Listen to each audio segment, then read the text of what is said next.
Right, so we're here this week to talk about Free Folk. Loads of stuff I'm going to go through today. I'll start with a bit of an intro, and I guess the first thing I'm going to talk about mainly is I'm not going to cover all the rules and things. Everyone here can go and read the rule book, things like this. I am going to be covering interactions and stuff that you might not be familiar with Free Folk. That's fine, but yeah, this is going to be kind of a slapdash intro into more complex stuff later on. Okay, I'm not going to review literally every unit in depth. I'm just going to give them a quick, do you focus on them? Do you not focus on them when it comes to list building? Yay or nay, basically, right?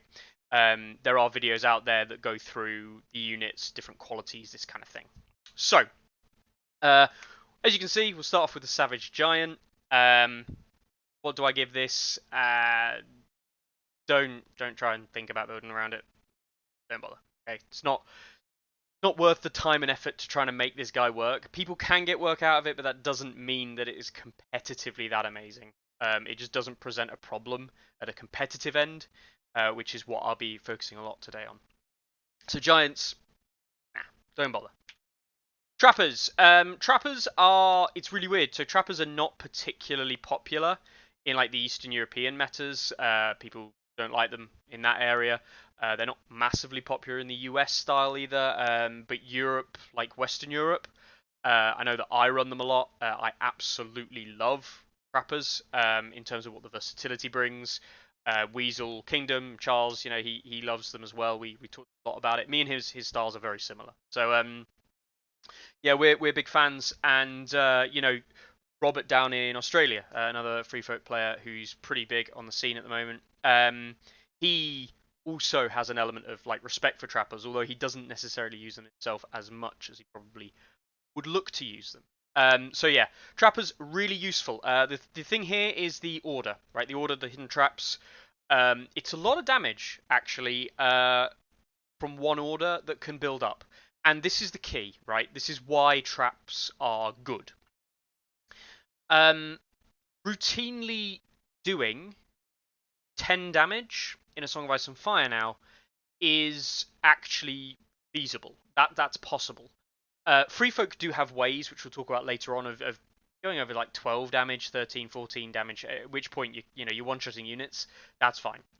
But doing 10 or even 9, sometimes 11, those are all feasible numbers, especially when you take into account some of the tactics cards that free folk have access to. So if we can reliably put units down to 10 wounds, we can actually fairly reliably start thinking about how we kill them and one-shotting them with an attack. And this is really important for free folk because you need to puncture a front line. If you can't puncture the front line, you will lose the attrition game. Like, this is the big thing that people forget a lot with free folk, is you literally die at a fast rate. There are ways you mitigate it, yes, we'll talk about those later on. The likes of Mance Commander is a very good example of that. But in the end of the day, you will die. It's just that you may be able to kill them first. And if you can set up situations which means that you can kill them first, that's really useful. And that's why I really like Trappers myself. That chip damage really puts a lot of work in because it turns a unit from basically being unkillable or nigh on unkillable with the wrong cards in hand to being killable.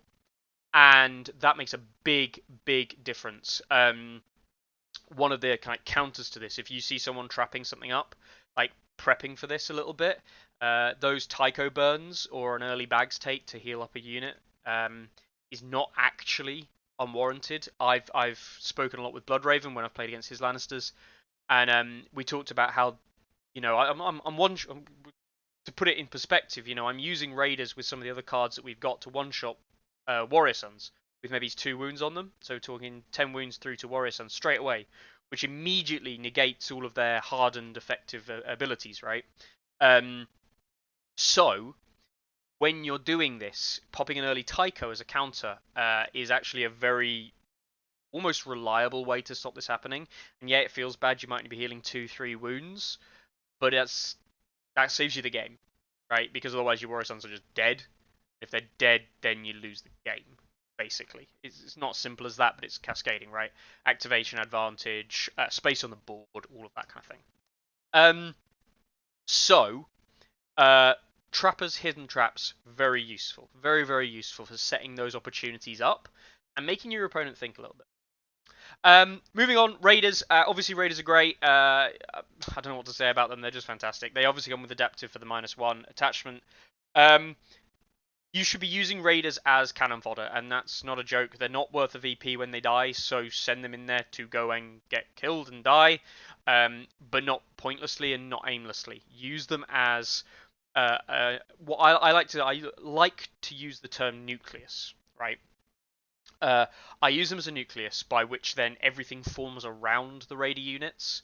They aren't the things that do the most work in the list in terms of damage output, in terms of like efficiency of loads of different things. What they are is they are the backbone and the structure by which the combat then forms around. And this is very useful, very useful way to think about how to play the Free Folk Raiders units, especially when you're talking about the two attachments which are worthwhile, which we'll come on to, being the Champion of Bone and the Raid Leader. Yeah, you want to nucleize around your raiders, put them in positions where they can put out effective threat to an enemy unit, but actually what you want is you want them to be in a position where either they engage the enemy and the enemy's just in an awkward position, or they engage you and the enemy's also in an awkward position. You always are playing around this idea that raiders are going to be helpful for you, and you don't necessarily always care if they get charged. It's a 12 wound unit. It has disorganized, so we can effectively say, for all intents and purposes, I like to think of it as an 11 wound unit, right? And I know that sounds mental, but if it's an 11 wound unit, I know that I can keep it alive as long as I know my opponent can't do 11 wounds. So that +1, right? That means that basically there's only two things in the game I care about. There's Flayed Men with the extra panic damage and with the crit blow. Crit blow is obviously a big thing, and with the hitting on 3s, they're very likely to charge me first because they're cavalry. Flayed Men are an issue that I have to think about. I have to plan around and think about how I'm going to catch and how I'm going to prevent Flayed Men from just one shot. You know, the meat grinder just keeps on charging. So Flayed Men are a big problem. Again, we'll talk about how you're going to deal with those later on. And there are some other units as well. Units that I don't particularly feel like I really want to get engaged in too much. Like Bolton Bastard Girls, for example, they can be problematic with the range into the charge. That's a lot of dice. That's 2 panic checks. You know, that's a lot of potential wounds. So yeah, watch out for these style units that can potentially one-shot. And I would do this at the start of the game. And I know it's not a particularly popular opinion, but I would look down my opponent's army list, my opponent's roster, and I would go, that's dangerous because that has threat that can kill units quickly. This unit here, that's not dangerous. Let's take an example. I'm comparing Flayed Men to Lannister Guardsmen. Lannister Guardsmen are not dangerous. They are actually just straight up irrelevant. And when I say irrelevant, they obviously have relevancy on the board in terms of board space, in terms of threat control, in terms of literally building and creating the battlefield, right? But it's up to me if I make them important. And I know from the offset I'm not going to make those units important the vast majority of the time. It's up to my opponent to try and make them relevant. And if they're not, if I can stop them from being relevant, then I never have to worry about attacking them. Like, they've got all these defensive abilities. I don't give a shit if I'm the one there first, right? This is where we talk about field control, jokes aside, battlefield control, space control, something that me and Carlo talk a lot about. Carlo is very, very good at this. Understanding the space on the board and how to control it and where is important and where isn't. This is something that free folk are, you know, when you get good at that, you'll get good at the game in general. But I mean, free folk really, really excel when you understand this concept of space. Because you have more opportunity, usually with your activations, but your low quality troops, you have a lot more options to dictate space and control flow. That is very important if you know how to harness it, and the moment you can harness it, you can really start to use that to your advantage and gain some massive bonus. So yeah, Raiders there are a key unit in that kind of like system. They work really well in controlling flow, and more importantly, controlling that space. Yeah, we'll come back onto Raiders later on when we talk about strategies, when we talk about some game-like situations, that kind of thing. Spearwives, now, anyone who's not under a rock knows that Spearwives are fantastic. They are Bolton Bastard Girls, but 5 points, not 7, and with a minor, small amount of damage output less. But the charging assault, coordinated assault, sorry, is just nuts. Plus 3 hits for having a full rank unit that you can just coordination tactics onto any other unit when you need it. I wouldn't be surprised if this unit gets somewhat changed, or we see other units come out for factions with this ability. Hashtag Highguard and Pikeman. I think this is just a nuts ability, and Spearwives are a very, very good unit. This is the unit that I think you probably just want one of these in every single Free Folk army. Like, I don't even care what you do with it. Just having it is so important. Gives you a swords play at the top of the round with like Styyr swords into charge, or Ygritte swords into, shot charge. That's just powerful. Like, I don't care what people say. It is just good. It gives you something that's always worth coordinating tactics over to another unit. It has no drop off on 1 to 2 ranks aside from 1 auto hit, right? So it's not that big a deal if it takes 5, 6, 7 wounds, because it's still putting out pretty much equivalent damage.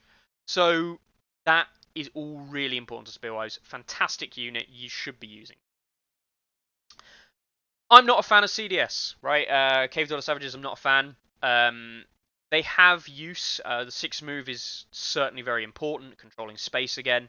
The deteriorating ranks, increasing the profile and increasing the hit value, really good. Native Sundering, really good.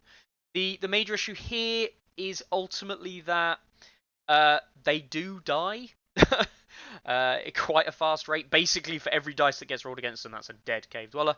And the auto wound, their auto wound mechanic for killing themselves is problematic, especially in a game where Free Folk have the option to hit on good values with the use of raid leaders and things, but the use of lack of rerolls with only 2 cards in the entire Free Folk deck outside of like commander cards. There's only 2 cards that give you a reroll on the charge, and that's Overwhelming Assault. You don't get rerolls with basically anything else. And this is problematic because it means that you're charging across bogs, hence the reason Ygritte's so good. You're charging across any terrain that we see, like quartz paths and bogs. Like, that is really going to impact Cave Dweller Savages a lot. Okay. Next up, we've got the Followers of Bone. Now, the Followers of Bone are really good, but they suck because they're really weak to range damage, right? And that's true of everything Free Folk. But you cannot deny Horrific Visage is a useful ability, especially when we consider that there's too many's involved. So you can Horrific Visage into a there's too many for a -6/+3 check. Yeah, I'd do that. You're taking a wound off pretty much regardless. So yeah, don't shout down that. It's also the only access to Vicious that we have outside the Weeper. So yeah, that's really useful. I do think that you can't really put Followers of Bone down as well. The 7 dice on max ranks is legit, right? 7 dice on max ranks really pushes you the one-shotting full health units. If you think of it like this, 7 dice with a crit fail panic for 3 wounds is 10 wounds, assuming you all hit, all fail, crit fail. That means you need to get 2 wounds from somewhere, and there are loads of different ways to get those 2 wounds. And you might be saying, oh yeah, but you're not going to hit with all your dice all the time. And you know what? You're not always going to be making them fail all the panic tests. And they might not even fail all their armor saves. Yes, but we'll come on to reasons why there are ways you can kind of like prep that later on. And, it's token play, which we've got in thanks to Torment Attachment. And then, hitting, we're going to be charging, hopefully. Talk about that later on. 3+ if you talk about raid leaders, and all of a sudden, actually getting 7 hits is really not that unreasonable. You add in Styyr for an 8th dice and Sundering. Wow, all of a sudden you're talking about doing 13, 14 wounds with some of these really explosive combos. So, do not put Follows a Bone down and think they're rubbish. They are the linchpin of being able to do maximum damage if you really want to go maximum damage route. Thens, people probably know my opinion on Thens. I don't think they're good. I think Taunt is a bad ability. It's a badly designed ability that only leaves salt in somebody's mouth. Be it your opponent because they failed and they now feel like crap because they failed and it's like nothing really they could do about it. Or you, if you taunt an enemy and they pass and it's like, oh, well, my taunt did nothing. Yeah, it's just a badly designed ability. I don't like it. But Thens, if you take away taunt and just ignore taunt for a moment, Thens are a fine 5-point unit, right? A 4+ save, 6 armor is exactly what you're playing for Start Sworn Swords. Okay, they hit on 4s, that's equivalent to a 5-point unit. 7-5-4, that's not too dissimilar to 5-point unit stat lines. It comes with Unyielding rather than any other ability, and Unyielding's okay. Unyielding's a good ability. It's just that the package doesn't do it for me personally. It doesn't play into how I want to play the game, and I personally don't feel you get the value out of Thens because you're wasting that taunt ability really. It's really funny when I see other Free Folk players play and I see them run Thens. I often ask them, "Oh, how many times did you use taunt?" And sometimes they literally answer, "I didn't use it." It's not that it's not they don't say it didn't work. No, they literally say, "I didn't use it." To which point, what they're paying for is the 4+ armor, 6+ morale. The vast majority of which people put Mance in them, so that 6+ morale is irrelevant. Really, all you're paying for is that 4 armor. Is that 4 armor worth it? Maybe. Maybe it is. And unyielding, of course. Maybe that's worth it. I personally, as I said, don't get a lot of value out of these. That being said, people do. Eastern European meta players, the Polish, Russian, they do use Thens. They do get work out of Thens. They believe that Thens are the route to go. So I wouldn't throw them out of the ballpark. Bonelord's Chosen, they're too expensive. Right, I'm just going to straight up say it. They're too expensive for 7 points. They're great. They're a great unit, actually. I really like the Bonelord's Chosen. It's just that they really suffer into the meta. This is the unit that all of a sudden is going to be shot by range, and unlike being a 5-point unit, it can be shot by range units, and then you can operate around. This is now a 7, not including that Rattleshirt has to go in there. So it's a 9-point attachment if you're not taking, or 9-point unit, if you're not taking Rattleshirt Commander, and that's a lot to just stand and get shot by Stormcrow Archers or Lightbringers, or Crossbowmen, whatever. Like, it's just a very expensive unit to have all of that kind of pain put into it. And it's a bit all of eggs in one basket style, which is not really what Free Folk are good at anyway. Not with one unit, but yeah. So it's good. It is good. I'm not going to say it's a bad unit. It's probably not cost efficient, and it does hit on 3+. You can't deny that. But yeah, I'm not feeling Bonelord's Chosen myself as a mainstay unit you want to have in a lot of places. And finally, Mammoths. Now, I know people get work out of Mammoths. I do think that Mammoths have a place. They are extremely tanky with the 3+ armor. They are very good at warding off effectively archer shots, and the kind of like auto wounds that they do on your own units turns into a bit of a mini game, and it's less damaging than you think overall because the damage is so low. The thing is, 6 points, you just have better options that synergize way more with the deck and can get more actually done on the board. People are afraid of Mammoths because they look scary and they are kind of hard to kill. But people don't fear Mammoths because of what they're going to do. They fear Mammoths because of the threat of what they're going to do. And as a result, I think as people play against Mammoths more, they'll be more accustomed to the kind of things that they care and don't care about. It doesn't mean Mammoths are bad, right? They're not complete and utter garbage. But their rules aren't good, their damage output isn't good, and they are not cost effective. Therefore, I would not be using Mammoths, certainly not high-end competitive play at all. Moving on to attachments, we've got Tormund. He's obscene. Warcry is obscene. It's an amazing ability that's just stupidly good. And Stalwart to make it even more reliable. Stalwart's really good in a unit that, or an army that sucks for panic. So Warcry to boost. I mean, it's just Tormund next to Mance Commander with Nero Weirwood is a 2+. It's automatic Warcry. That's better than Poor Fellows. Yeah, just he's nuts. 2-point attachment, sure, but he's a 2-point attachment you should be looking to put in basically any army that isn't a Tormund. Raid leaders for 1 point. These guys are legit. +1 to hit and +1 dice for the gang up effect is really legit. Again, the way I play Free Folk is to nucleize around raid leaders or raider units, and thus the gang up ability is actually very strong because all of a sudden it starts to affect not just themselves but the friendly units, of course. And this +1 to hit is actually the most important part, not the +1 dice. The +1 dice is really good, don't get me wrong, but the +1 to hit is obscene. Like, it just really doubles down on your extra damage, really helps you in the no reroll meta or weaken meta. Yeah, like, raid leaders are really good for 1 point. I would recommend them. Changing from what I said all the way back when I first saw this, where I thought, bit shit, I'd pay this. Cave Dweller Alphas, crap. Right, I hate them. I have no value for these guys. Gaining Vicious on an order is fine, but I've got better things to be using on attack dice than that.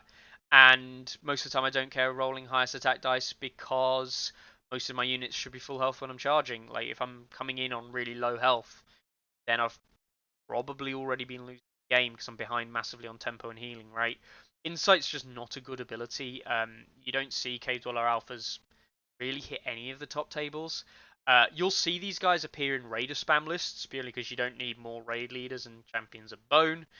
But yeah, I don't recommend it. I don't think it's good. Yeah, it's compared to the other two options, this is just not. Spearwife Matriarch, this woman is okay. She's mildly okay. She's going to come into her own when we look at Harma's Bannerman, of course. The 2-point combo of the two is very strong, and it really creates a fantastically sustainable unit. So we'll talk about that a bit later on. The Swift Retreat is a good ability. The problem is with Swift Retreat, it does combine, or it does interact, I should say, or conflict with a couple of her other abilities like Diversion Tactics and, of course, Sentinel. So, those two things being a bit kind of like affected by Swift Retreat or impacted by Swift Retreat does mean Swift Retreat probably doesn't see play outside of the Harma Bannerman combo. Skinchangers, Stalwart's great. The bonded Skinchanger ability is fine. I've not seen a lot of use out of them. The Wolf and the Eagle. The Eagle gives you basically a 2-inch shift every time someone does a maneuver or march, but it's only once each turn. So you can't put it on cavalry and like do loads of shifts forward. You just put it on like cavalry and you get 1 movement that round. Maybe you get 2 if they horsed it. It doubles down a little bit more when you talk about other things coming into play like cunning ploy and stuff like this. But the thing is that the Eagle's probably going to give you a 2-inch shift on the second round, and then you're probably looking to use other animals. That's not bad. Like, in a game that's controlling space and tempo, actually that 2-inch shift is really useful. But the problem is you're paying a 2-point premium for that, and that actually really isn't worth it in the vast majority of places. The Wolf, disorderlies on 1s and 2s for the enemy unit. That's pretty good.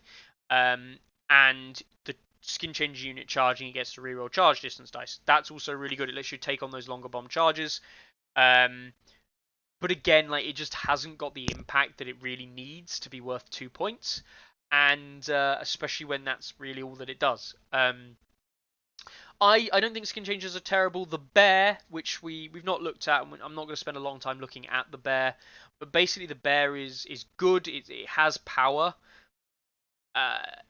It's again, just is it really worth the 2 points? It takes a lot to get out. It takes a lot of effort to get work out of your skin changer. So as a result, I don't like it for 2 points. That doesn't mean they're useless. People use them. I think people get use out of them. I've seen success with them as well, but there's a difference between seeing success and believing it's the skin changer's effect. I don't think skin changer does enough for me to warrant playing it in a competitive environment. Chosen Styyr, stand your ground.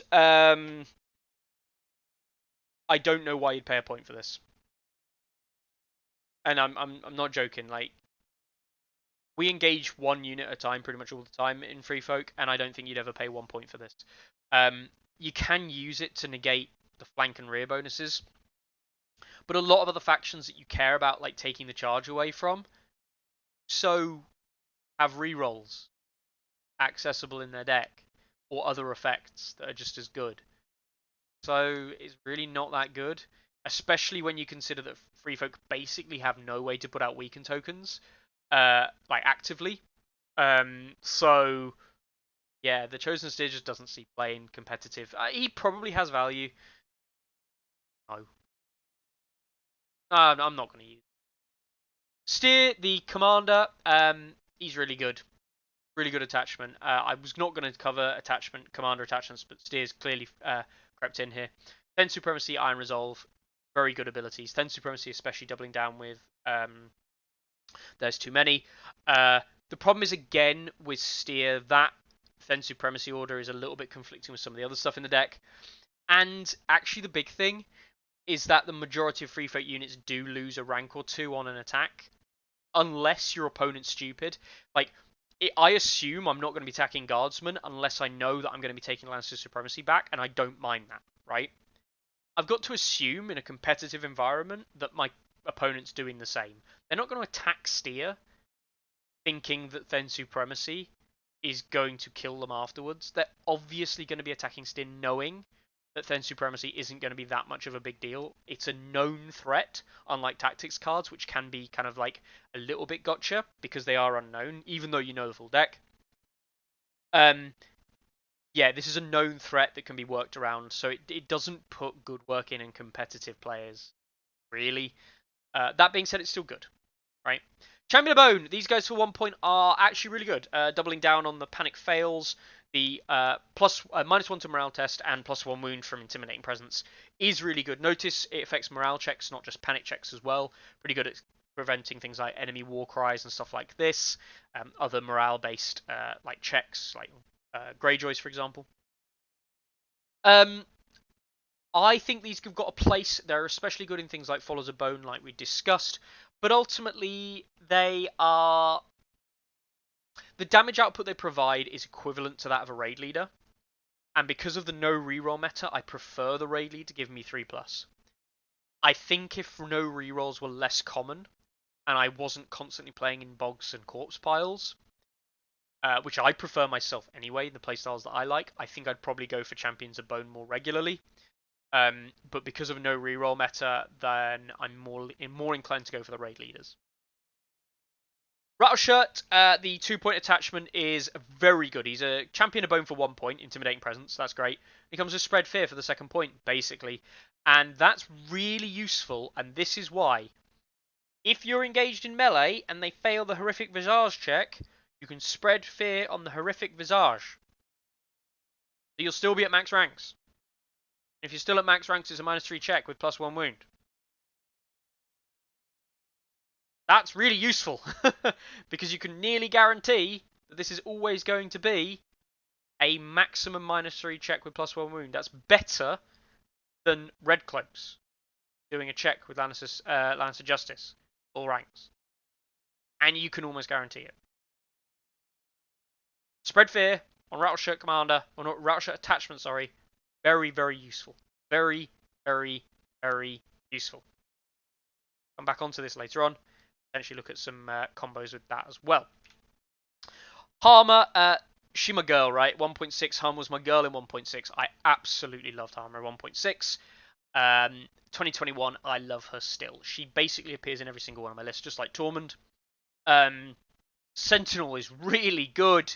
Sentinel in Free Folk is really good. You know what else is really good?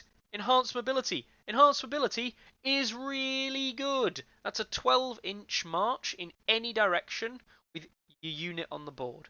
That's a 14-inch march with something like Trappers or Cave Dwellers. That's a 16-inch march if that unit's also influenced by Ygritte. You know, a 5-inch maneuver on a unit can effectively be turned into a 14-inch maneuver for a 5-point unit with Ygritte and Harma. Just point that out. A 5-inch maneuver can be turned into a 14-inch maneuver. Yes, it's really good. Do it. Please use Harma. She's really good. Harma's Bannerman counts as Harma. You don't care about that unless you're running a Harma list. And unfortunately, Harma Commander's a bit lackluster. But Regroup is really good, especially in combo with the Spearwife Matriarch. Yeah, talked about it earlier, but the combo of being able to retreat and heal. And the thing is with Free Folk, like, you can almost guarantee you'll lose a rank, right? Losing 4 models is on an attack is kind of expected from Free Folk. Losing 8 isn't unheard of. Losing 2 or 3 doesn't happen very often, but it can, so this keeps you at full health. Losing 6 is quite common. Now, the big thing here, lose 6, you heal 3, you're back on full ranks. That's really good. You retreat off, charge back in, shot charge, whatever you want to do, with full ranks, which is an extra auto hit. Armor's Bannerman is really good. It was a very early combo that was spotted in the meta. You know, it took me about 3 seconds to realise that that was in the game. And it does appear in a lot of my lists. The Bouncing Spearwife unit, the Spearwife Matriarch, and the Harma's Bannerman in Spearwives. I like it. I think it's a really good combo. And then we've got the Weeper attachment version. I don't like the attachment Weeper in anything but Raiders. Anything but Raiders I wouldn't put him in. Maybe I might put him in CDS. But it just feels like doubling down on a bad idea. Yeah, I don't like the Weeper that much. I don't think good enough. Like, giving Vicious is really good. It's like I said, it's like the only version of Vicious that we really get was from Follows of Bone. See it in a 2-point attachment. But that's the problem, he's a 2-point attachment, and I don't think he brings enough for 2 points. It's an unfortunate state that I like to think, yeah, Grizzly Example is less than a 1-point ability. If you consider Theon is 1 point. Theon at 1 point does a wound on a 6. Right, okay, it's Theon, you risk losing the ability. You can never lose the Weeper's ability unless Weeper's killed. But, like, you will lose the wound. It turns Theon's roll into 100% of the time. It's a fail kind of thing. So, yeah, it's less good. But bringing native Vicious is pretty good. Yeah, I just think that there are better options for 2 points. Like we talked about in Harma and Tormund, that's the reason that Weeper doesn't make. Ygritte, she's fine, actually. She's fine. She's really good in the Tormund list, gives you more vulnerable tokens to put out. Disrupt's a really good ability. But again, for 2 points, you probably just want to be taking the 4-point NCU version of her, because the 4-point NCU version is really good. In fact, one thing that you'll see a lot with Free Folk is their NCUs are very, very good. Jarl can put in work with raid leader spam style lists. You can put Jarl in a raid unit and kind of bring it on in the back of the board in early turns. But the problem is that horses is so contested with Endless Horde, right? If you're taking horses and you're putting Jarl on the board, that means you're not playing Endless Horde. If you're not playing Endless Horde, you're not putting a unit on the board. Therefore, you're not exaggerating your activations when you can. Jarl is good. It's just that you want Endless Horde instead. And your opponent's going to be blocking horses if you've got Jarl and Endless Horde in your deck at any given opportunity. Of course they are. Horses is a really good zone.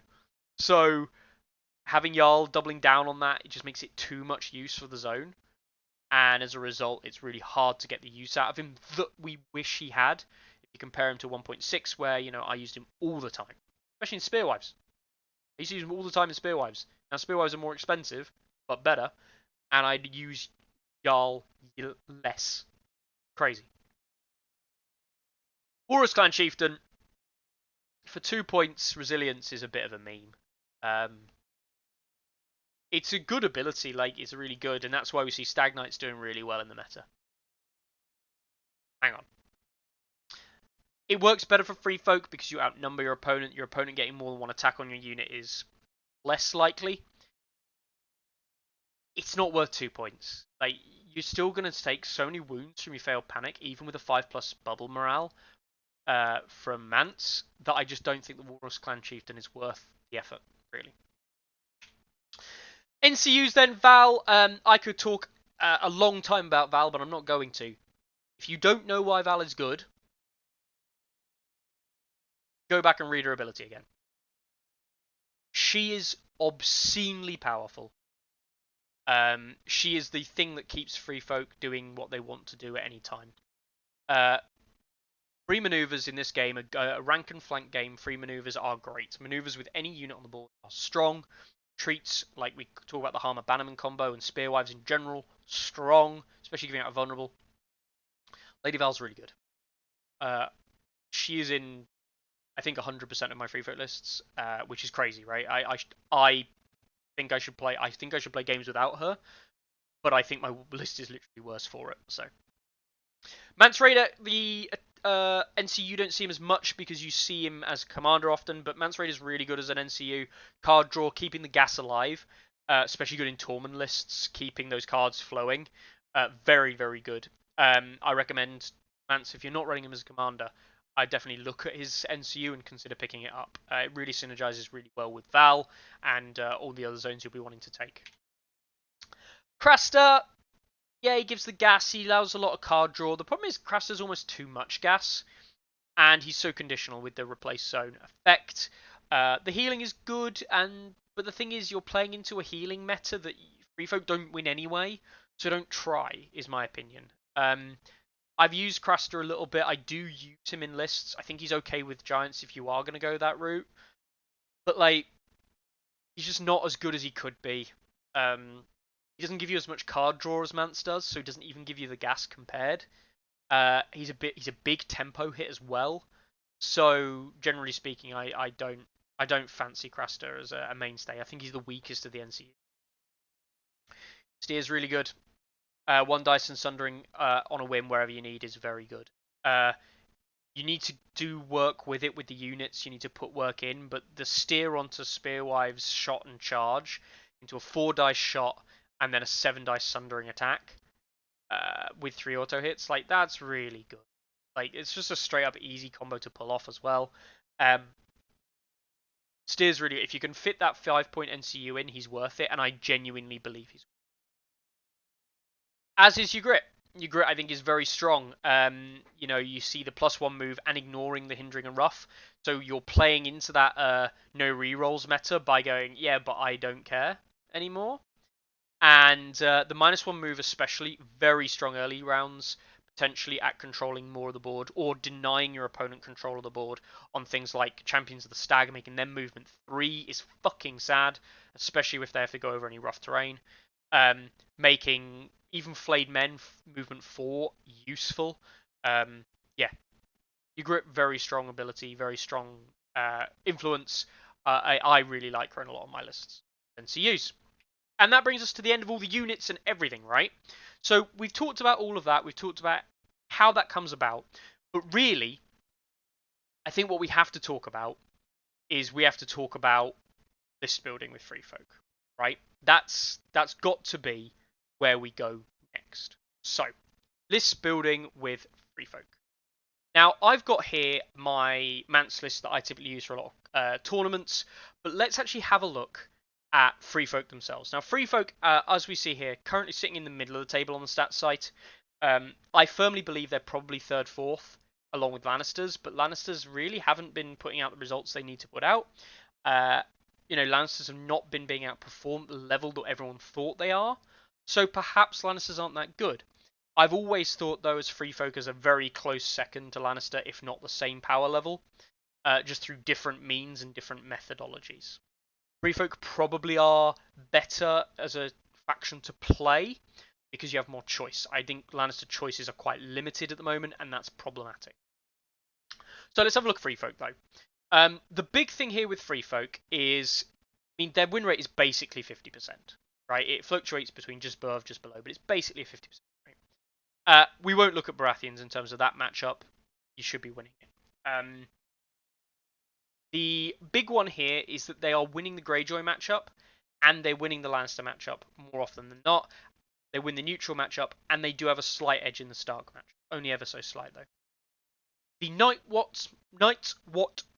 Night's Watch matchup is abysmal for Free Folk, and I don't just mean the gunline crossbowman style stuff. Free Folk against Night's Watch in general at the moment is really struggling.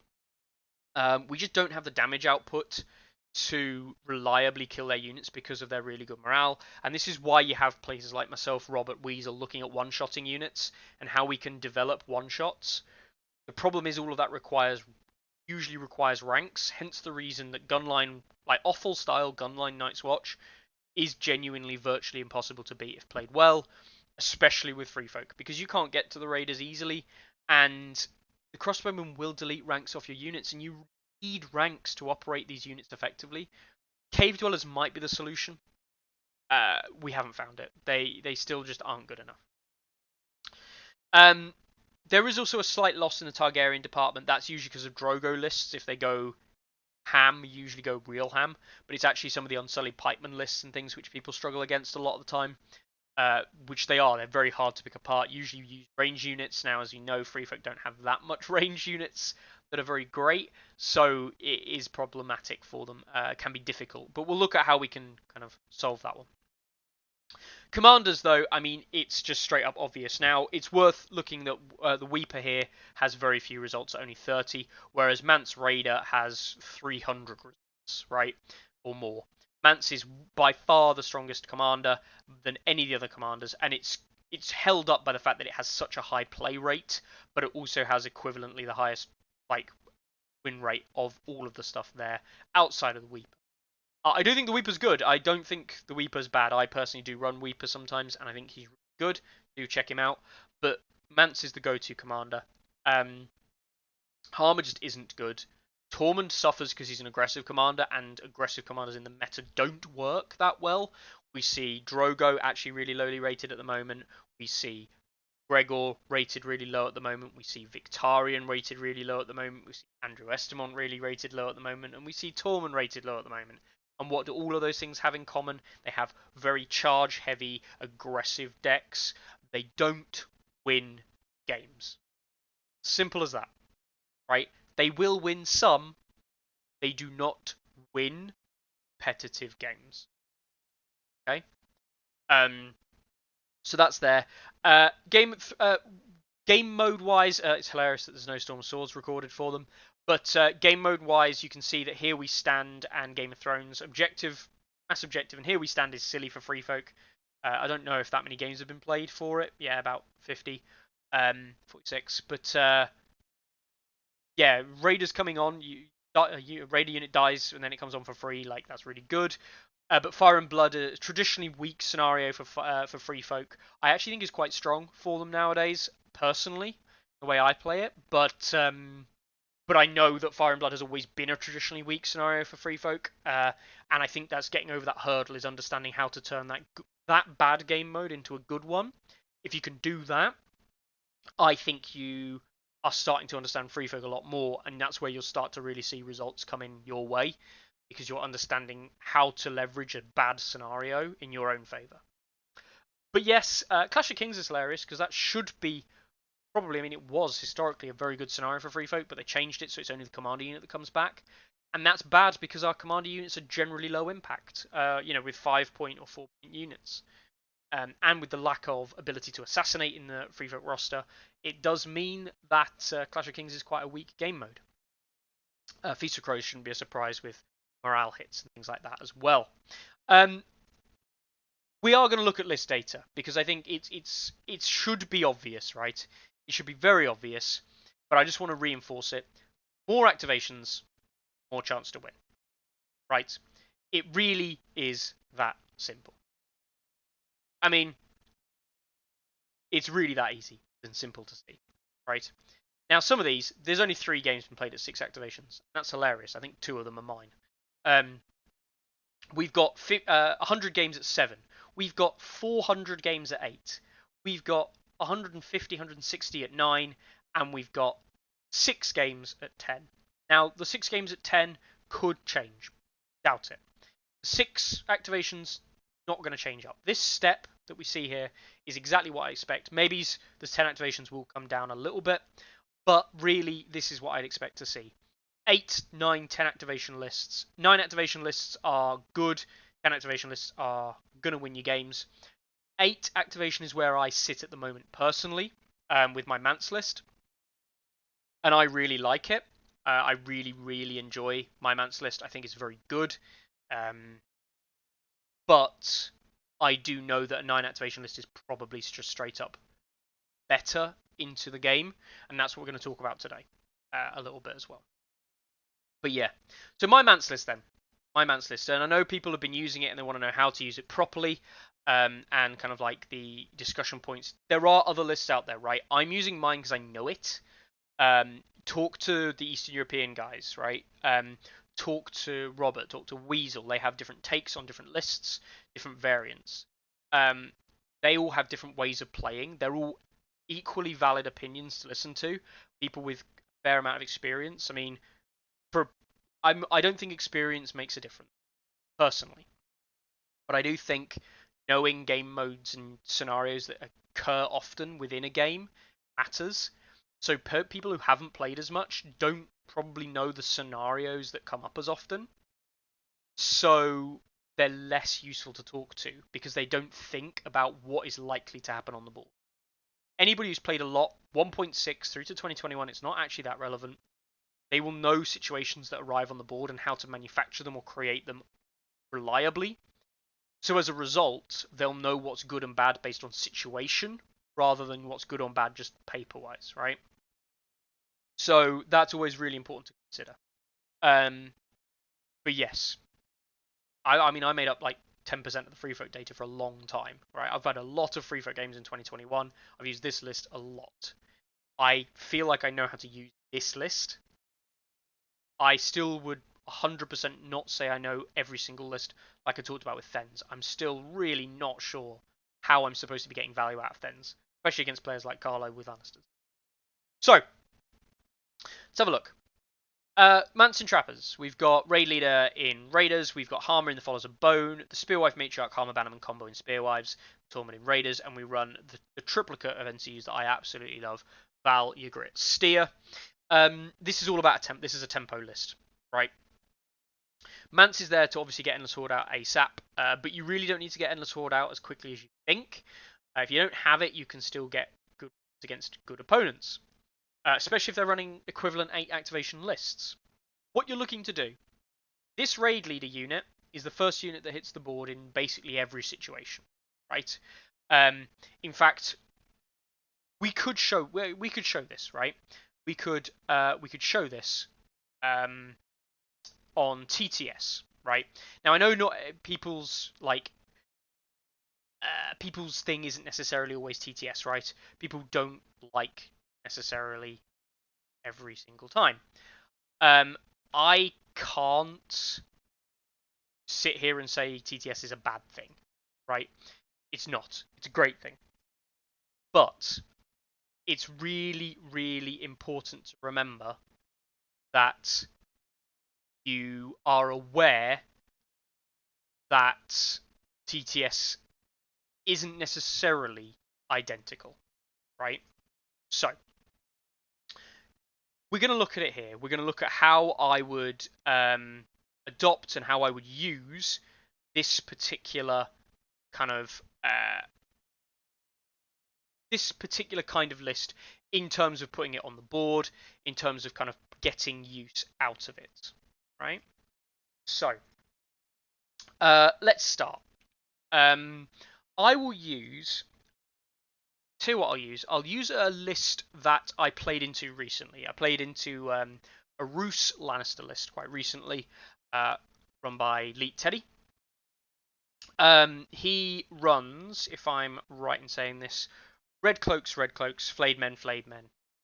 Fairly straightforward, easy to establish, easy to understand list, at least. But we're going to look at deployment, right? We're going to look at deployment, we're going to look at terrain, we're going to really delve into why this works, and then we're going to look at how I'm going to use the tactics cards and things like this. Now, I'm going to be lying to you a little bit, right?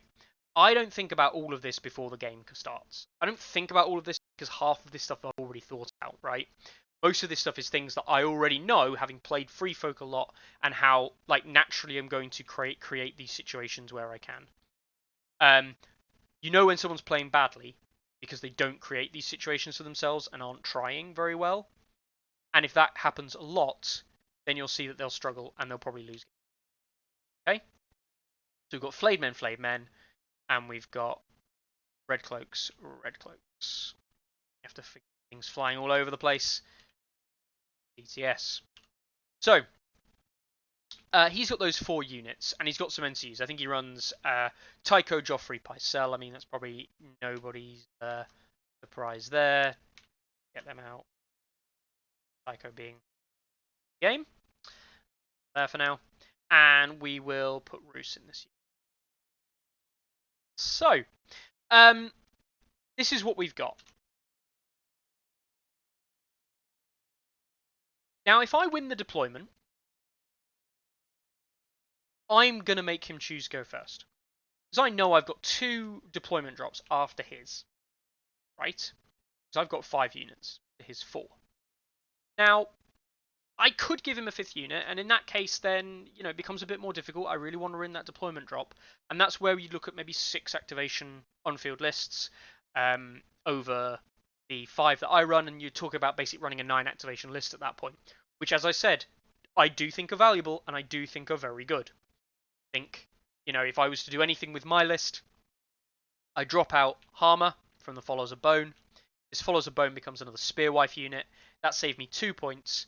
I'd probably save the Spearwife Bannerman and the Harma combo in this unit. Obviously, lose a point anyway from Harma's Bannerman immediately. And I pick up another Raider for 4 points. So I run Trappers, Raiders, Spears, Raiders, Raiders. But you lose the Harma basically in the Harma combo. So, if I win the deployment, I'm going to make him go first. Rarely do I want to pick to go first, to deploy first. I always want to ensure as Free Folk that realistically I don't give a shit about what side of the board I have. In most scenarios. Because I always want to go first. I want to go first because I might draw Endless Horde. If I draw Endless Horde, I play Endless Horde first thing of the game, and it just makes my opponent more miserable, right? And okay, it's a game, we shouldn't be making our opponent miserable, but in a competitive sense, making them miserable is winning. So you want to make your opponent miserable by playing Endless Horde on round 1. The way you do that is by going first. Going first is also extremely strong in the game right now. Going first as actual first player is very strong because it gives you tempo, right? The way that objectives are controlled now, it's unlikely that people will control them in round 1. However, they will control them in round 2. You're going first. So you have to commit and claim them first.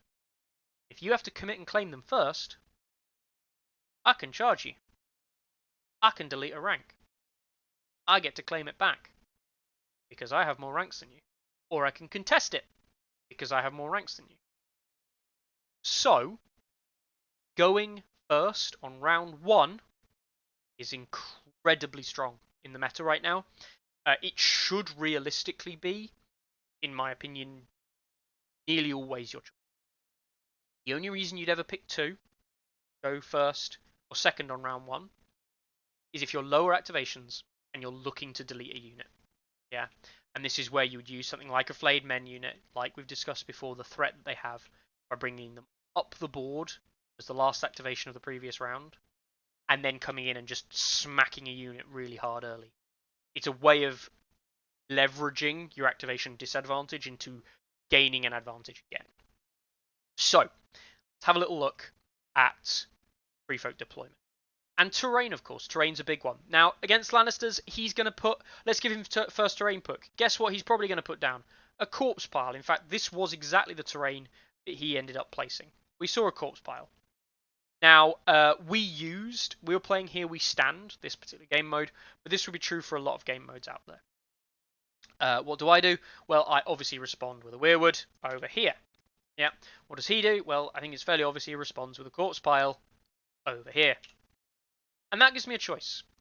I know that there's a lot of this left-hand side of the board is going to be shut down for rerolls. It's a lot more difficult to do my things as much, and I'm going to have bad morale there, right? So, this side of the board, probably not as good. So I opt for a bog, right? I opt for a bog. And it's important when we talk about here, we stand in this regard, and I will get it out because this is where it becomes relevant. And this is a game mode change, or a game mode piece of terrain, rather than a faction piece of terrain. These three were faction terrain pieces. His picks, because he's playing Lannister and I'm playing Free Folk. My pick, because I'm playing Free Folk and he's playing Lannister. This is a game mode army list. Terrain pick. I'm picking this bog, placing it here. Now, I know, pretty much de facto, this bog, he doesn't want to deploy on a bog. Why would you want to deploy on a bog and lose your rerolls? That's stupid. And lose movement, you control less of the board. That's just a silly idea. So what does it mean? It means he's going to choose this side. Right? I deployed the last piece of terrain by giving myself bad terrain. I made him choose that side. Now, why is that important? This is important for a couple of reasons, right? It gives me an element of control before the game's even started. If he picks this side, kudos to him, right? He plays away from the game plan. Then there's a bog there that I can work around. But this bog placement here is specifically designed so that if I deploy a unit right there, oh look, you lose rerolls when you charge it because you're charging across the bog. And I know Lannisters don't have access to reroll. So, that subtle little bog placement there allows me to deploy a unit at the 12-inch mark, open for a charge to the flayed men. This is helpful because it means that he's more likely to be baited in on the charge. Good players won't be, necessarily. But also, he's less likely to one-shot me. If he doesn't one-shot me, he's a nucleus. He sat in combat with me, wrapped up here, where my units that aren't deployed as close or as far forward start to swamp and swarm and kill. So that was my idea. That was my idea off the offset. So, we play the roles. He gets to pick side, or he picks side and he picks this side. And he plays Flayed Men here, right? My immediate reaction and my first unit that I always deploy is the Free Folk Raiders with the Raid Leader. And I'm always deploying them with this concept of thirds. So let's draw this idea on here. You've got that kind of third of the board there, and that's a bit rubbish. Let's move it across a little bit. Let's say that you've got a third of the board about there, a third of the board about there. Now, actually, what you're seeing me do is I've drawn, that's actually a quarter, that's a quarter, and this is a half. And this is actually the point I'm trying to make. This unit is always going to be deployed on the inside of those quarter lines. Never in the middle. Always on a non-committal place on the inside. Now, because of this bog placement in relation to these two things here, I do shift it along a bit. I obviously have to adapt to terrain as well, but it's basically going into that or that slot. Right? Those are slots I've already decided it goes into before I even know what army he picks. This is that slot. I am designing my game plan around that unit going in that slot from the offset. So that's the thing with Free Folk. And it's true of a lot of armies, right? You could do this with a lot of armies, but with Free Folk, I'm doing that before the game is outset. Now, why am I doing that? Because it's a non-committal unit, right? My opponent might place 4 fellows down, which don't really mean anything, but this is a non-committal unit. This just isn't that relevant to my game plan unless I feel like I want it to be and nucleize around it. So, there's my first deployment crop. His turn. He picks up, let's say, red cloaks and drops them in there. Right? Fairly logical place to drop them. You know, just sitting there. The 12-inch threat doesn't get to affect me on the first round. I must be 12 inches away or so not in long range because of the way the particular scenario works. But I know that he's going to be there, right? So I now have an option here, and I go, right, what are my remaining options? I've got Mance. Commander units typically want to go last. I've got Harma, I've got Spearwife Matriarch Bannerman combo, and I've got Tormund. Well, I spy what I think is going to be his next deployment, which I think he's going to deploy Flayed Men down this angle here. He can come down between the corpse piles and ignore the terrain that way, and I don't think he's going to play up this end of the board, because that +1 morale could be more beneficial to my units if I just stick Mance behind it. Suddenly I'm a 4 morale, not. So I'm probably looking at his Flayed Men coming here. Maybe. I don't know that. He might deploy them over here, but I'm thinking they're over here. Certainly with Hear Me Stand, he wants to spread his points across. Yeah, control more. So, sure enough, his Flayed Men are probably going to come in here. That's what I'm predicting. So, Lonk. There's the Spearwives then. Yep. And I leave them back a bit. Leave them back a bit, so I want to be outside the 6. I'm not just going to give him 3 -1s on my armor, or my morale, sorry, that would be pointless. So I just drop them there and go, right, there you go. There's my unit that's going to combat this. Because I know you're not going to kill me in one shot, especially if we consider Mance. Now, it means I'm already thinking Mance is over here. Right, this is the thing. Mance is already likely to be here. So, I know he's probably not going to one-shot this unit. It can retreat off, it can heal. We're in good time. Okay. Sure enough, his deployment drop comes in. It's Flayed Men here. Just as I expect. Okay, so we see he's got Roose left with his red cloaks, who could go on either end of them. Right? I go kind of like, damn, don't really know what to do now. Because I'm lacking, I'm lacking the option. Right, I'm lacking a real good option drop to put in place here. I'm a bit more unsure of what he's going to deploy, but I think I can dictate where Bruce goes. If I put Harma on this side of the board, he can't give me all of this space to come and wrap round and come and kill these with these 2 units. These are my 2 most threatening units on the board. He can't deploy this over here and just hope that I don't come and just crush this flank and control these 3 zones. So he kind of has to shore up his own flank. The Roose drops in here. Right? And all of a sudden, that's it. Tormund is in here. Mance in here. Done. Now, in the actual game, for what it's worth, this is not using the actual measurement from the game. When we played it, Mance was just outside 6 of the Followers of Bone. But when everything moved up, they were inside 6 inches. Mance ended up coming to about here anyway. So sure enough, it was something a little bit like this. This is what it kind of looked like at the end of the deployment phase, right? Everything's slightly a bit further back, but with those raid leader units hanging out front a little bit more and using as an idea to kind of bait those Flayed Men in, that kind of thing. Now, the game itself, I won't go through the actual game because the game ultimately, after round 1, a lot of things can happen in the game, and it's up to what happens in dice rolls and things like this. But I mean, this particular game, I got very lucky, right? First round, income another unit of raiders over here. Second round, income another unit of raiders over here. I actually deployed them here. But yeah, I got a double Endless Horde basically.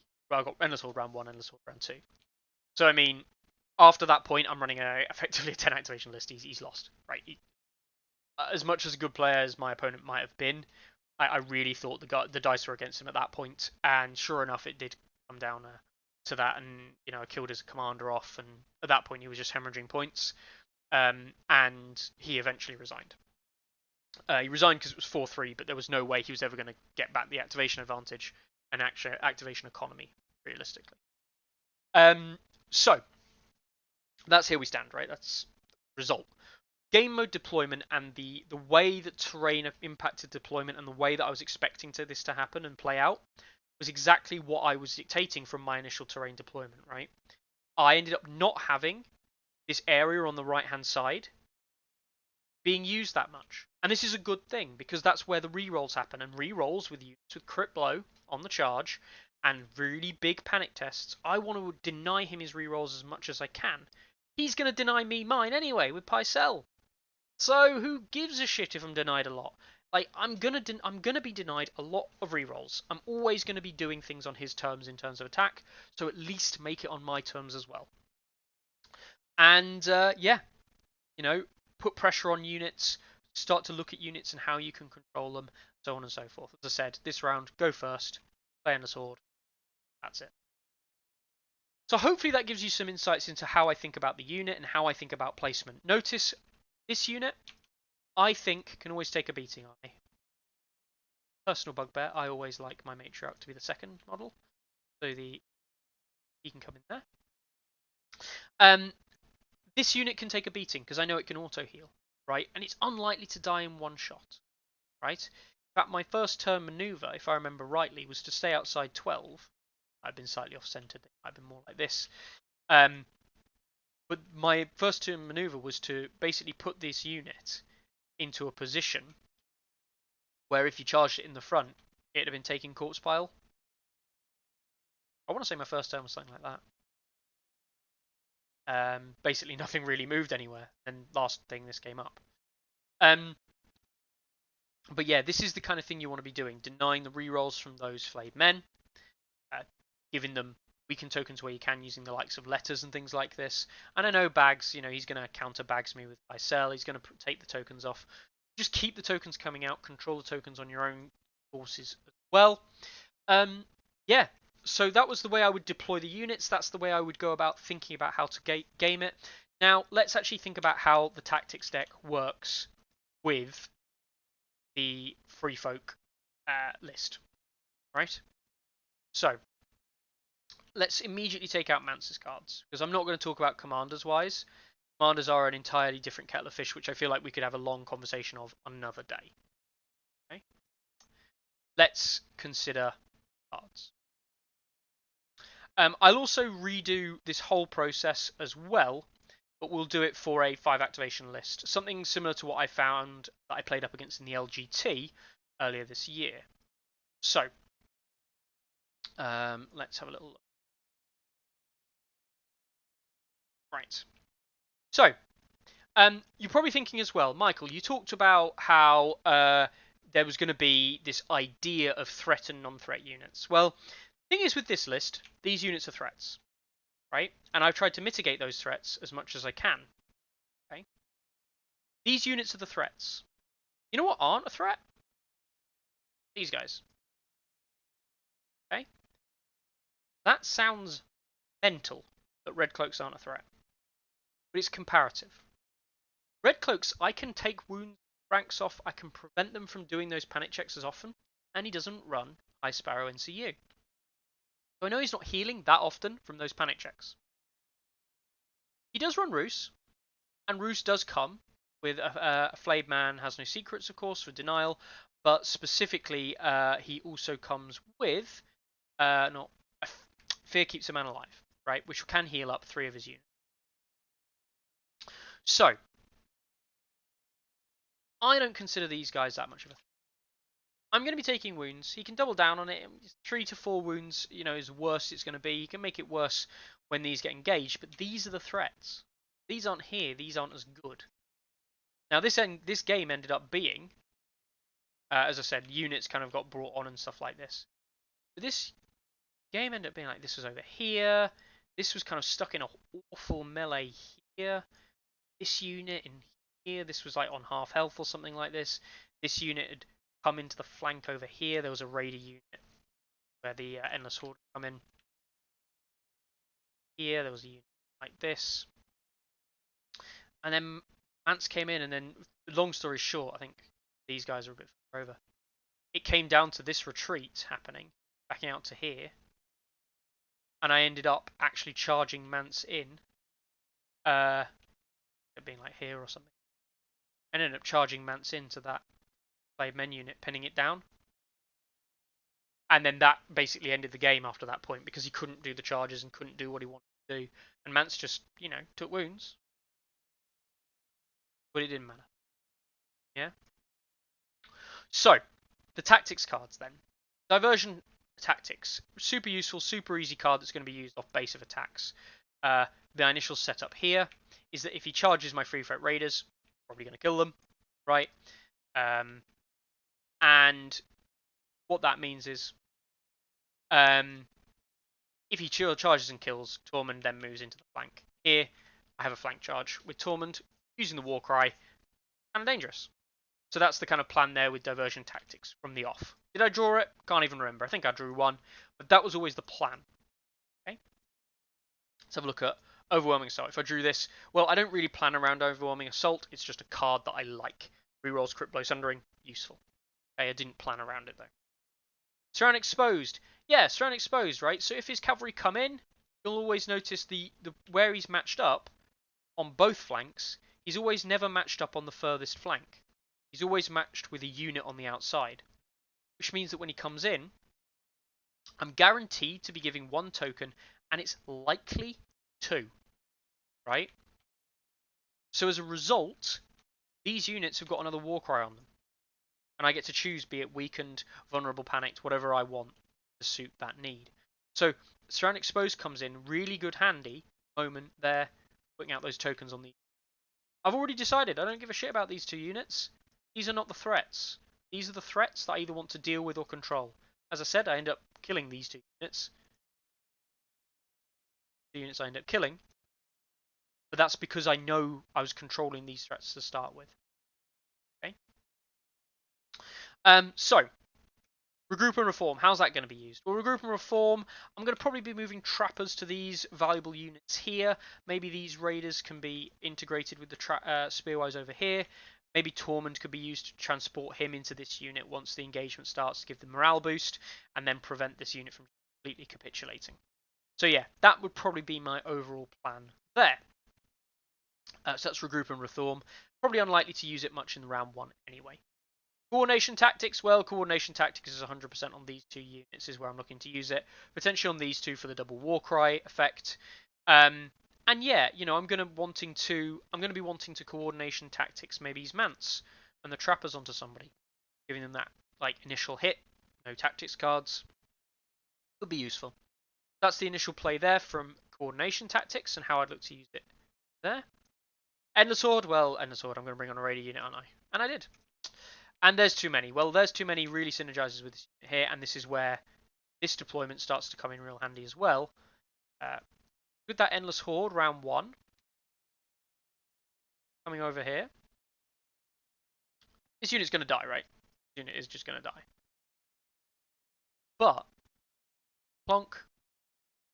I believe this happened, if I remember rightly.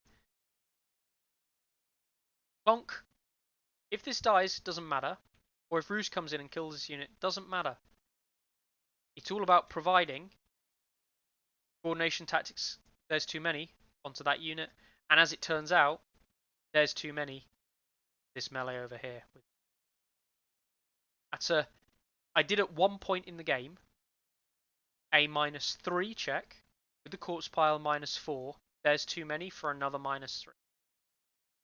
A -7 check with +3 wound on an attack made against. Obscene card! Use it. Use it. This is why I like the Follows the Bone. Using it aggressively and using it defensively. Use that other option. So that's my plan. That's my plan. That's how I'm going to use my tactics deck. Now, I know that's a bit rushed. It's very kind of like, bleh. I'm obviously just going to use the cards when the situation is good to use them. But I'm creating these good situations from the offset, right? That's the point I'm trying to make. You don't get good use out of free folk cards unless you're creating the situations to be good. And that's really important. You'll notice that Spearwives next to Mance. I can turn Mance into Spearwives if I want. They do a 6 dice range attack, followed by the charge with the auto hits, right? Because they get the full set of abilities. It's things like that you want to be watching for in your army comp and in your deployment. And that's really important coming back to army comp. I've already considered how I'm going to use all of my tactics cards in my composition, right? If I don't use all my cards in my composition, I'm definitely not going to use them all when it comes to playing the game. That's where a lot of newer players might struggle to get really value out of the cards that they're using or have in their hands. So let's change up a bit. Let's look at an LGT game that I played all the way back with my free folk back then. So hide this for a moment and let's go and find an LGT game. Actually, easiest. So with the LGT, I ran my Mance list in literally every single game. I don't think I should have done, really. I did bring a Tormund list from other dragons, but as I said, I actually preferred my Mance list to that list.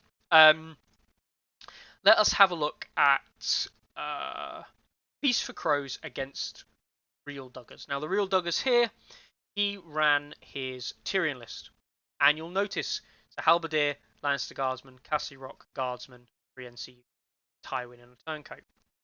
Now, again, we could discuss this at length as to like how or why you determine this, but there's 2 units of threat, right? Tyrion and his Halberdiers, and the Knights of Castle Rock. Guardsmen, I really don't care about. In fact, I got really dug down on trying to kill a Guardsman unit, and when that happened, Duggan's was finding it easier to get back into the game, but not into the game, right? What happened here, to put it brutally honest, is that this list met an old friend. Game mode superiority, right? So,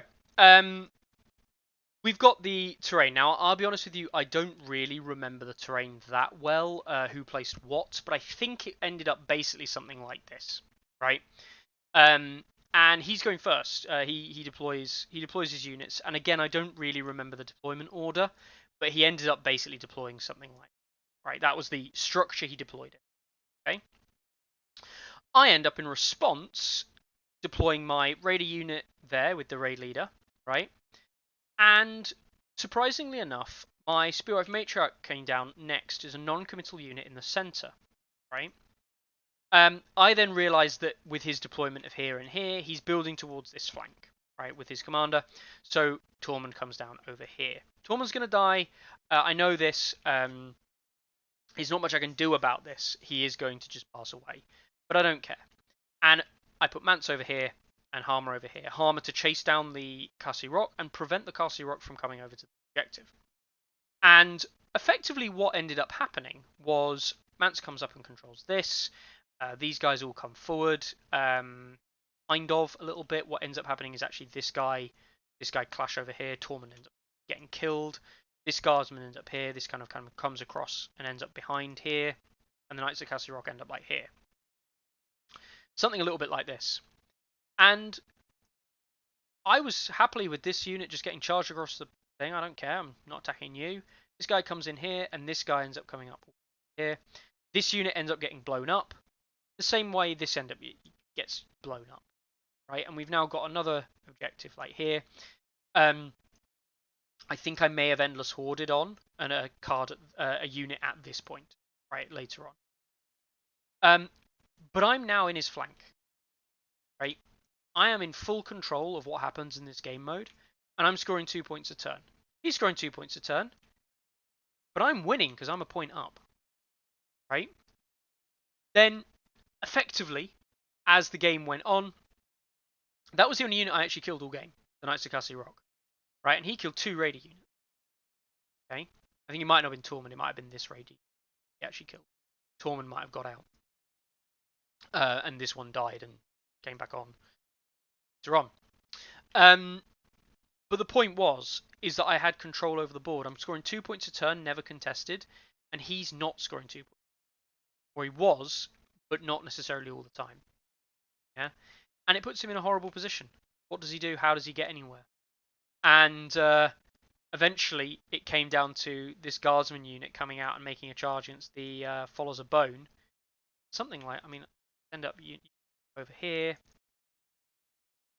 and then this unit ended up like over here, and he gave me the crushing win by attacking my Followers of Bone, and he killed himself in the process.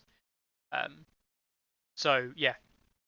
That was the game against Duggars. But this was again, this was a Feast for Crows game. This was a game where it was 7 activations against 8, right? Again, you'd expect me to take the win there. Just on statistics, never mind gameplay and all, right? So, that's how I would face down against these lists and kind of like terrain deployment and like certainly always my list deployment in terms of priorities. Now, let's have a look at a more common list that you're going to see in a competitive level, which is an 8-point list drop. An 8 list drop from Lannisters, which you'll know as the infamous Poor Fellow Warrior Sons list with Tyrion. Okay? So, in here, probably going to explode loads of things everywhere over the board. Who cares? So, you know it. Champions in Warrior Sons. Champion in Warrior Sons. Poor Fellow, Poor Fellow, Poor Fellow Tyrion. This is an absolute classic Lannister list at the moment that's running around. Really good into the Night's Watch matchup. This is against Bloodraven, who also won all of his other games. This is the only game he actually lost all weekend. So, let's have a little look at how this one goes. Now, again, don't really remember the terrain deployment. It was a while ago. But I'm looking to achieve the same thing. He probably puts down a Spearwood somewhere. I probably put down some bogs. That's what I would do, right? I don't know what he would think necessarily, but my thoughts immediately are, right, put a bog down here. Actually, no. He's got rerolls on his units, so I don't really think bogs are that relevant. So I put down a Weirwood, right? I put down a Weirwood because that gives me control with the Mance Tormund unit there. He probably puts something down. I probably put a bog down because I do think bogs are relevant for controlling the speed of his units rather than the rerolls. And I think we have some other terrain as well. Essentially, this is what ended up happening. Now, the funny thing is, I only killed 1 unit all game. He killed 2. Right? He killed Tormund's raider unit and another raider unit. But it didn't matter. Because Mance was over here, controlling this point. And Tyrion, specifically Tyrion, over here. I think it was actually this, right? This happened. So I had control, like so. I think it was this. It might have been this unit, might have been over here. Tyrion died. And that meant, actually, that one always there. Oh, it was Tormund. Tormund was actually there. That was right. Something like that. What ended up happening? That's right. That's what it was. I remember now. What ended up happening is that because of his deployment of Tyrion, Warrior Sons here and here with the Poor Fellows, I was able to basically hold up this unit of Poor Fellows away from the objective over here. So he's not scoring. I'm scoring. This ended up going really badly for Tyrion, and Tyrion killed himself on the horrific visage from Harma. And all of a sudden, I'm now 3 points up, 4 points, 5 points, 6 points from objective control, and he can never really bring this back. This unit did come back on. These Warrior Sons put in some work killing this unit off, and did some good unit work. I ended up not controlling this objective, I think, and Tyrion's over here. Something like this. These guys are over here. This unit's like, I think it's over here as well. But again, it's the same kind of thing, the same kind of problems that we always see, which is I'm controlling the field, and there isn't much he can do about it. And this is where, again, I did this in real life. I charge blocked him. Yeah, people say that charge blocking is not that common when it comes to real life game modes. Me and Carlo charge block each other constantly at our local club. It's like the most common strategy we use is charge blocking and charge alignment use. It's not just a TTS thing, right? It's something that happens in the real world as well. So yeah, this is what kind of happened. And again, I'm working on the basis of where I'm deploying my units. I see the early deployment and this unit goes here. Again, game mode. Love this terrain deployment. It's going to go here. I then have a non-committal. He has a non-committal drop in Poor Fellows in the middle, I think it was. Right? Or it might have been over here. Non-committal drop. Right, okay, well I'll put another non-committal drop in the Spearwife Matriarch unit here. Non-committal, it's just going to be a unit that takes a beating. Drops the Warrior Sons in. go like here. And I'm like, right, okay, so what do I do now? Well, I've got to deploy Tormund, and the only logical place to put Tormund is opposite the Weirwood as another non-committal unit, really. Right? So I'm going something like this. Gaps are probably different. Units in. And he drops in the other Four Fellows. Here. Or something like this. He might have been Poor Fellows in the middle here or something like that. And Champions of the Faith one across. And sure enough, the next thing that drops down for me is I decide, right, well, this unit's committed. He's got nothing over here that can add on to that, so I'm going to put Mance over here. Right? And that means Tyrion comes over here. When Tyrion comes over there, I drop Harma. Right? I know that's where Tyrion's going to go. So that's where we end up kind of like lining up. Let's say units being exactly where they were.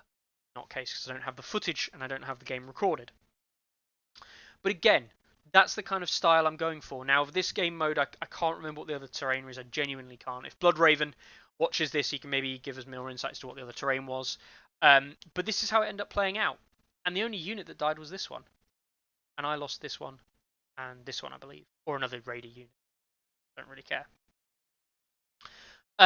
So yeah, it's all about that game and about controlling the space. And I pushed up very aggressively early on to control as much space as I could, and just to dominate that game space. If I dominate it and keep him from being on the tokens, he's not scoring, I am. And the rest, well, the rest is easy, right? And I don't attack Poor Fellows. Yeah, this engagement here, I just don't attack. I don't want to generate panic tokens for him, get more rerolls. So when this unit eventually dies, he's coming through to here. I'm not actually doing anything because he's just got 6 dice on 5s, or 5 dice on 5s, sorry, with the bog. Doesn't do any damage. I'm going to attack him. I just activate and retreat an inch. I out-activate him because of Tyrion dying and because of Endless Horde. I use that out-activation for my advantage, and I just activate retreat an inch, activate retreat an inch. Go here, activate retreat an inch, activate retreat an inch. Yeah?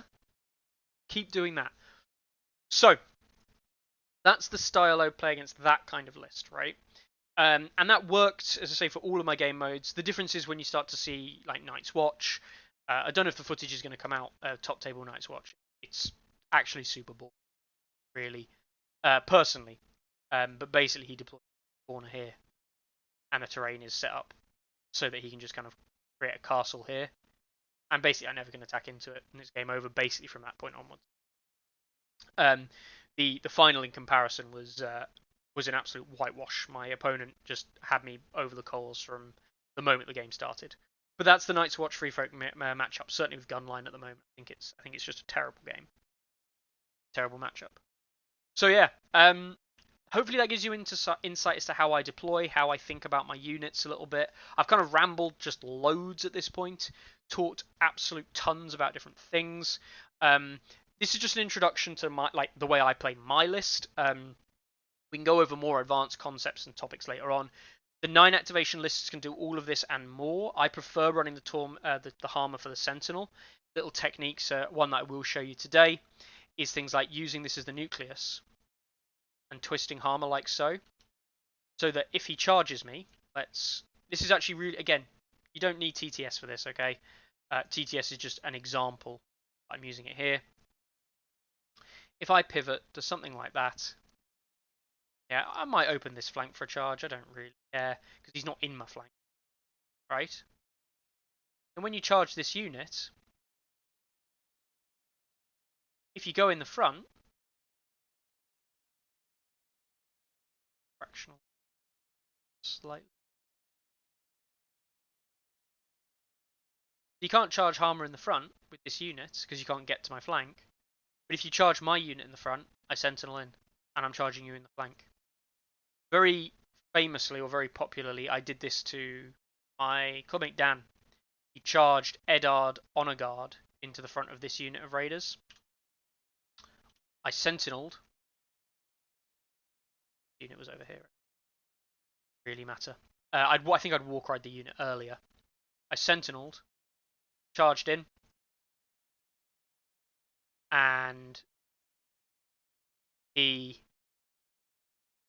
popped Tycho in response. But basically I went crack. That will be 7, 8. Styyr was on them. 9 dice. That's a 9 dice Sentinel attack, please, with on 3+. And Sundering and Vicious. Slap. He Tychos. Warcry comes out. I activate this unit. That's a 9 dice, 3+. Sundering. Vicious. Vulnerable, panicked. Slap. You're dead.